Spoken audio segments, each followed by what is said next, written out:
Est-ce que ça ne vous surprend pas du fait que M. Donald Trump ou encore le président Donald Trump puisse inviter ces 5 présidents, sachant que pendant son premier mandat, ce président avait des propos insultants pour certains pays d'Afrique?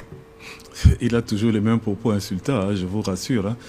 Parce que quand il reçoit ces 5 présidents, quand il demande au président de se présenter et dire de quel pays ils reviennent, moi je trouve cela méprisant, insultant. Très méprisant. Ça fait partie de sa personnalité, c'est Donald Trump.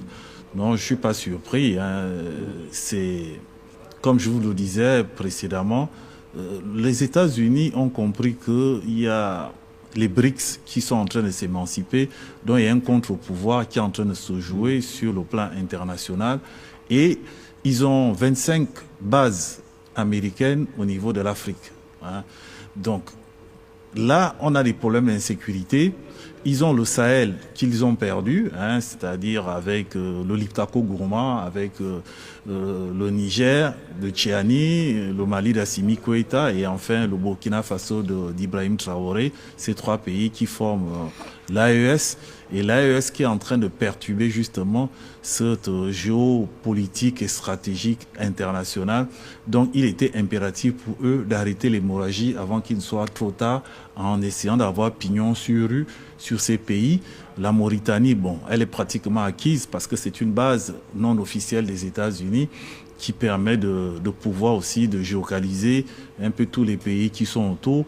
Mais le Gabon, vous vous souviendrez que sous Ali Bongo, la Chine avait déjà beaucoup avancé sur une base navale au niveau du Gabon.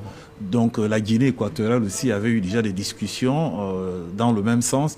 Donc les États-Unis sont en train d'anticiper sur tout cela en entretenant ces pays dont ils n'ont pas la maîtrise totale, ces pays où la Chine a évolué, où la Russie s'est beaucoup émancipée en Afrique, en citant les pays que j'ai cités là, avec le Tchad aussi qui a des accointances aujourd'hui maintenant avec la Russie. Donc de façon très prudente, avec ce qui s'est passé entre Israël et l'Iran, les États-Unis, vous avez constaté que ça s'est passé très vite. Hein. Une semaine, nos présidents n'ont même pas eu le temps de bien de se préparer. Ils sont déjà allés.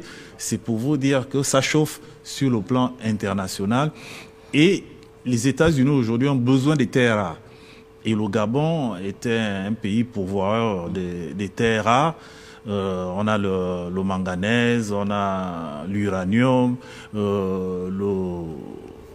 le Sénégal a découvert le pétrole, le gaz, la Mauritanie a le fer, le Libéria a le fer. Donc toutes ces terres rares sont intéressées aussi par les États-Unis pour négocier des partenariats parce que c'est grâce à ces terres rares qu'on construit beaucoup de choses pour pouvoir toujours se positionner comme étant le patron sur le plan international. Donc je pense que de façon stratégique, c'est une très bonne chose pour les États-Unis.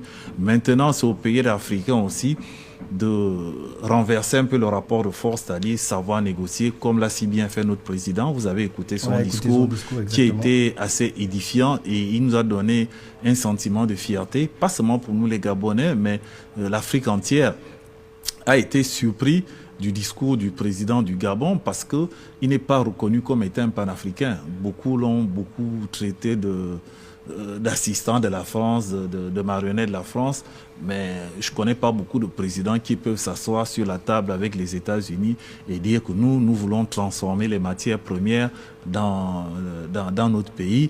Et vous savez que ce sujet a créé beaucoup de déstabilisation dans les pays parce que les Occidentaux n'ont jamais voulu que nous puissions transformer nos matières premières parce que c'est les matières premières, quand on les transforme, ça donne une valeur ajoutée, ça crée l'emploi.